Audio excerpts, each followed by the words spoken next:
Hello students, welcome to my channel in Aapki Pathshala. और आज हम अध्याय 17 सांख्यिकी के पाठ का प्रश्नावली 17.2 करने वाले हैं। तो चलिए बिना देरी किए आज के इस वीडियो को स्टार्ट करते हैं। तो देखो बच्चों, यहाँ पे क्या बताया गया है कि आंकड़ों का चित्रात्मक प्रदर्शन। अब आंकड़ा क्या होता है? आंकड़ा को पता है क्या इंग्लिश में बोलते हैं? आंकड़े को डाटा बोलते हैं। मतलब अगर किसी चीज़ के मान लीजिए एक तुलनात्मक अध्ययन करना होता है किसी भी चीज़ का, ठीक है, तो उसके लिए क्या है, हमको कुछ जानकारियाँ चाहिए होती हैं, उसको ही क्या बोलते हैं? आंकड़ा। जैसे कि हमने पिछली वीडियो में हमने जाना कि एक तरह से वोटिंग है ना, कि किसको क्या पसंद है, ठीक। तो कैसे पता चला हमको उसके बारे में? सब बच्चों ने चिट बनाया है ना, इससे पता चला, ठीक। तो आंकड़े क्या है? मतलब अगर कुछ चीज़ मतलब तुलनात्मक अध्ययन करना होता है किसी भी वस्तु का या विषय के बारे में, है ना, पिछले समय से लेके वर्तमान समय तक का, है ना। तो क्या होता है, हमें कुछ जानकारी इकट्ठी करनी पड़ती है। तो उसी के आधार पर हम बताते हैं कि इतना मतलब कोई चीज़ बढ़ा है या घटा है इस वर्ष, या कुछ भी सब्जेक्ट, कोई भी चीज़ हो सकता है, ठीक है। वही क्या कहलाते हैं? आंकड़े कहलाते हैं, जो चीज़ इकट्ठा करते, जानकारी, ठीक है। तो चलिए देखते हैं क्या है इसमें। और तो देखो, आंकड़ों का चित्रात्मक प्रदर्शन, ठीक। राजेश आज समाचार पत्र पढ़ा था जिसमें लिखा था लड़कियों ने लड़कों से बाजी मारी, है ना। मतलब किसमें? कोई बोर्ड एग्ज़ाम होगा, है ना, उसमें। तो देखो, ये प्रतिशत दर्शाया गया है और ये लड़के लड़कियों का मतलब कौन प्रथम से उत्तीर्ण हुए और प्रथम द्वितीय तृतीय, है ना। तो देखो, इस वर्ष की 8वीं बोर्ड की परीक्षा में लड़कियां सभी क्षेत्रों में लड़कों से आगे रही, ठीक। राजेश चित्रों को देखकर सोचने लगा, यह तो आंकड़ों के प्रदर्शन का अच्छा तरीका है। इन चित्रों को देखकर बड़ी आसानी से यह समझा जा सकता है कि छात्राओं का परीक्षा फल छात्रों से सभी प्रकार से अच्छा है। ऐसा ही कुछ है जब हम प्रार्थना में लाइन बनाकर खड़े होते हैं, तब देखने को मिलता है लाइनों की लंबाई की सहायता से अक्षर छात्रों की तुलना की जा सकती है। राजेश ने अपने साथियों से कहा, क्यों न सारणी 3 में एकत्रित आंकड़ों की मदद से खेलों की लोकप्रियता के चित्र के रूप में प्रदर्शित करें। मतलब कौन सा खेल मतलब बच्चों को अधिक पसंद है। तो देखो, यहाँ पे क्या बताया गया है। यहाँ पर फुटबॉल में कितने बच्चों को पसंद है? 3। क्रिकेट 1 2 3 4 5 6 7। मतलब इसको देख के हम बता सकते हैं कि कितने बच्चों, सबसे ज़्यादा क्या है, क्रिकेट बच्चों को पसंद है और सबसे कम वॉलीबॉल केवल एक बच्चे को पसंद है, ठीक है। अब आगे देखते हैं दंड आरेख। अब दंड आरेख क्या होता है? अच्छा, इसको देख लेते हैं। इसी प्रकार चित्रों द्वारा प्रदर्शन को चित्र आरेख कहते हैं ना। चित्रों के द्वारा बना देते हैं हम कुछ है ना, संकेत बना देते हैं, उसको क्या कहलाते हैं? चित्र आरेख कहते हैं, ठीक है। अब देखो, दंड आरेख क्या है? बार ग्राफ, है ना।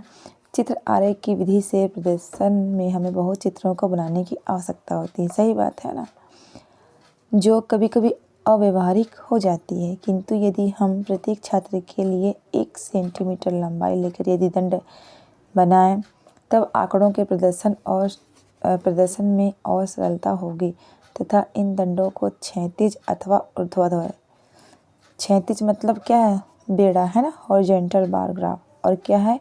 ऊर्ध्वाधर मतलब वर्टिकल बार ग्राफ, ठीक है। इन दो मतलब दंड आरेख द्वारा क्या है, हम कोई भी आंकड़ा क्या है प्रदर्शित करते हैं, ठीक है। अब देखो क्या है, ये दोनों के बारे में हम जान लिए। अब आगे देखते हैं थोड़ा।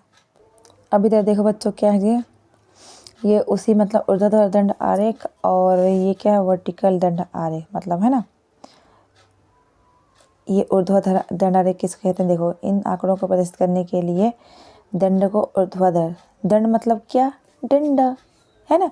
ये एक डंडा ही तो है, डंडा, है ना, डंडे की तरह, है ना, इसलिए इसको दंड कहा गया, ठीक है। ऊर्ध्वाधर, है ना, नीचे से नीचे से ऊपर की ओर, है ना, बनाते हैं। इसे ऊर्ध्वाधर दंड आरेख कहते हैं, है ना। दंडों को हम क्षैतिज रूप में भी, मतलब बेड़ा, है ना, के रूप में भी क्या है, प्रदर्शित करते हैं। अब वही है, क्या है बच्चों, क्या है, देखो, यदि हम दंडों को क्षैतिज रूप में प्रदर्शित करें तो उसे क्षैतिज दंड आरेख कहते हैं, ठीक है। अब यहाँ पे देखो कुछ उदाहरण दिए गए हैं, जैसे क्या है, एक तरफ वर्ष बताया है, गेहूं का उत्पादन लाख टन में, मतलब 1991 क्या कितने टन गेहूं का उत्पादन हुआ, 72 लाख टन, ठीक है। अब इसमें देख के बताओ बच्चों, सबसे ज़्यादा गेहूं का उत्पादन किस में हुआ होगा। तो देख सकते हैं आप सभी कि 110 किसके आगे है, ये है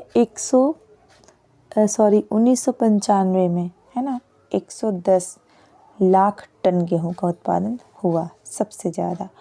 और सबसे कम किस में हुआ, 1991 में ही हुआ है, ठीक है,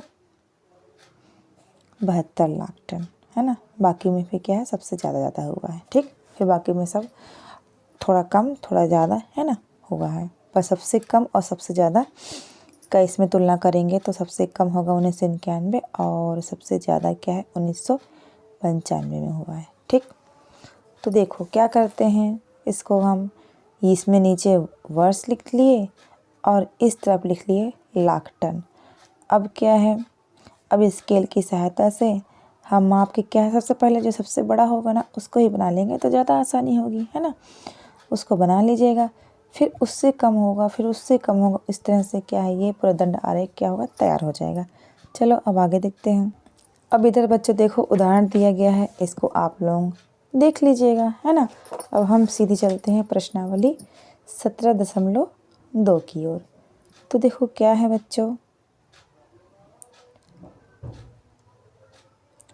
अब यहाँ पर क्या बताया गया है कि नीचे दी गई सारणी में किसी कंपनी की 5 वर्षों की वार्षिक आय दी गई है, ठीक है। कितने वर्षों की वार्षिक आय है, 5 वर्षों की। तो आंकड़ों को दंड आरेख द्वारा क्या हमको प्रदर्शित करना है, दर्शाना है। तो देखो वर्ष है, वार्षिक आय कितना है, देखो इसको ऐसे हम इकाई दही कर लेते हैं, ये इकाई, दहाई, सैकड़ा, हज़ार, 10,000, लाख, मतलब कितने लाख रुपए में हुआ है, ठीक है। तो देखो 1996 में क्या है, 10 लाख रुपए वार्षिक आय, ठीक है।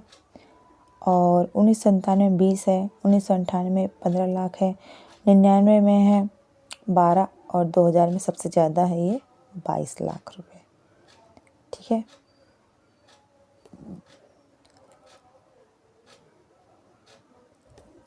तो इसको देखो कैसे हम प्रदर्शित करेंगे, ये देखिए यहाँ पे वार्षिक आय लिख लिए हैं, ठीक है। कोष्टक में चाहो तो उसको क्या है, एक बार फिर से हम देख लेते हैं क्या है, ये सही में लाख ही की और है ज़्यादा। देखो इकाई, दहाई, सैकड़ा, हज़ार, 10,000, लाख, है ना, लाख रुपए में ही है, ठीक है। तो अब देखो यहाँ पे मैंने कोष्टक में लिखना मैं भूल गई हूँ, आप लोग लिख लीजिएगा कि लाख में, है ना। तो देखो इस तरह से हम बनाएंगे, जो सबसे लंबा बड़ा होगा, है ना, सबसे ज़्यादा जिसमें मतलब कमाई होगा जिस वर्ष का, उसको उस दंड आरेख को पहले बनाएंगे, फिर उससे थोड़ा 2 ही कम, है ना, 20 लाख का बनाएंगे, फिर 15, फिर 12 और फिर लास्ट में 10 का, ठीक है। इस तरह से हम स्केल की सहायता से इसको आसानी से बना सकते हैं। और फिर इधर नीचे वर्ष लिख दिए, है ना। अब देखो आगे देखो क्या है यहाँ पर प्रश्न नंबर 2 को भी वैसे ही करना है। एक तरफ ब्रांड नीचे लिख दिए और प्रतिशत में क्या है, खरीदार, इसको आप लोग बना लीजिएगा, ये दूसरा और ये चौथा को, ठीक है, बना लीजिएगा। नहीं बनेगा तो मुझे कमेंट करेगा, मैं उसको फिर मतलब बना दूँगी आप लोगों के लिए, है ना, और आप लोग समझा दूँगी कैसे बनाना है। अब तीसरा नंबर देखते हैं क्या है। निम्न सारणी एक विद्यालय की वार्षिक परीक्षा में छात्रों के औसत प्राप्तांकों को दर्शाता है ना, दर्शाती है। आंकड़ों को दंड आरेख द्वारा प्रदर्शित करना है। ठीक है, तो इधर देखिए, ये हो गया विषय और ये है क्या, छात्रों के औसत प्राप्तांक। किसमें है ये, प्रतिशत में है। ठीक है, इसमें प्रतिशत लगा लीजिएगा। ठीक, तो देखो सबसे ज़्यादा 90% पाए हैं बच्चे क्या हैं, सामाजिक विज्ञान में। ठीक है, उसके बाद हिंदी में है, फिर विज्ञान में, फिर गणित और फिर आखिरी में अंग्रेजी में सबसे कम औसत प्रतिशत है ना। तो इधर ये विषय हो गया, इधर ये छात्रों के औसत प्राप्तांक प्रतिशत में हो गए। ठीक है, आसान है ना। और बाकी जो मैंने छोड़ा है 2 आप लोग कर लीजिएगा। ठीक, अब यहाँ पर आते हैं प्रश्न नंबर 5 पर। तो देखो प्रश्न नंबर 5 क्या है, निम्न दंड आरेख में इन आंकड़ों को दंड आरेख द्वारा प्रदर्शित कीजिए।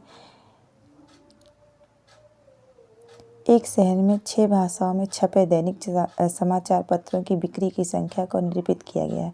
मतलब दंड आरेख बना दिया गया है और इसमें दंड आरेख बना दिया गया है और क्या प्रश्न पूछा गया है। ठीक है, तो देखो पहला प्रश्न क्या है, देखो आंकड़े निकटतम 1000 में है। ठीक है, 1000 में है ना। आरेख का अध्ययन करना है और निम्नलिखित प्रश्नों का उत्तर देना है। तो इधर देखो क्या है, ये समाचार पत्र हैं किस किस भाषा में, हिंदी, बांग्ला, उर्दू, मराठी, पंजाबी, अंग्रेजी। सबसे ज़्यादा देखो क्या है, यहाँ पे ये हिंदी को पढ़ा जाता है समाचार पत्र। ठीक है, तो कितना पढ़ा जाता है, हम इसमें क्या है पहले प्रश्न को जानेंगे फिर बताएंगे। ठीक है, तो देखो हिंदी, बांग्ला, उर्दू, मराठी, पंजाबी और अंग्रेजी पढ़े जाने वाले प्रत्येक प्रकार के समाचार पत्रों की संख्या बताना है। तो देखो हिंदी कितना है, यहाँ पर ये 40 से के लगभग 1 या 2 ये 3 कम है, तो कितना हो गया ये 37,000। ठीक है, कितना हो गया ये 37,000 समाचार पत्र। ठीक है, और बांग्ला क्या है, देखो बांग्ला क्या है, बांग्ला कहाँ है, यहाँ है। ये देखो ये पूरा 15 नहीं पहुँचा है ना, ये 10 से 2 अधिक है, तो ये है 12,000। ठीक है, कितना है 12,000। उर्दू 15,000 पत्रिकाएं हैं और मराठी 10,000, पंजाबी 5,000 और अंग्रेजी कितना 20,000 पढ़ते हैं। ठीक है, समाचार पत्र। अब देखो क्या है कि पंजाबी की तुलना में, यहाँ प्रश्न क्या दिया गया है दूसरा, पंजाबी की तुलना मराठी में कितने अधिक समाचार पत्र पढ़े जाते हैं।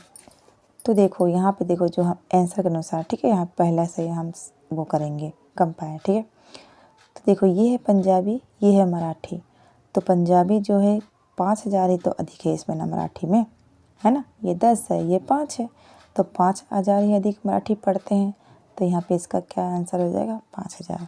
ठीक है, तीसरा क्या है, वह भाषा बताना है जिसमें पढ़े जाने वाले समाचार पत्रों की संख्या न्यूनतम है। देख सकते हैं हम क्या है, पंजाबी केवल 5,000 पढ़ते हैं, तो वो भाषा कौन हुई, पंजाबी। अब क्या है चौथा प्रश्न है, विभिन्न भाषाओं में पढ़े जाने वाले समाचार पत्रों की संख्या को बढ़ते हुए क्रम में लिखना है। ठीक है, बढ़ते क्रम मतलब पहले सबसे छोटा, फिर उससे बड़ा, फिर उससे बड़ा, फिर आखिरी में सबसे बड़ा। ठीक, तो देखिए प्रश्न नंबर 5वां का ये चौथा उत्तर। ठीक है, पंजाबी 5,000, मराठी 10,000, बांग्ला 12,000, उर्दू 15,000 और अंग्रेजी कितना, यहाँ पे ये ठीक 20,000 और हिंदी 37,000 सबसे ज़्यादा पड़ जाता है। ठीक, और इसी के साथ आज के ये प्रश्नावली भी पूरा हुआ। ठीक है बच्चों, अगर आप लोग कहीं भी कोई परेशानी होगी, नहीं समझ में आया होगा, तो मुझे कमेंट करके बताइएगा, मैं उसे बताऊंगी आप लोगों को। ठीक है, और ये वीडियो कैसा लगा आप लोगों को ज़रूर बताइएगा। अगर अच्छा लगा होगा तो इस वीडियो को एक लाइक कर दीजिएगा, अपने दोस्तों से इसे शेयर करिएगा और मेरे चैनल को सब्सक्राइब करिएगा। मिलते हैं नेक्स्ट वीडियो में, तब तक ले bye bye and take care. जय हिंद, जय भारत, जय छत्तीसगढ़।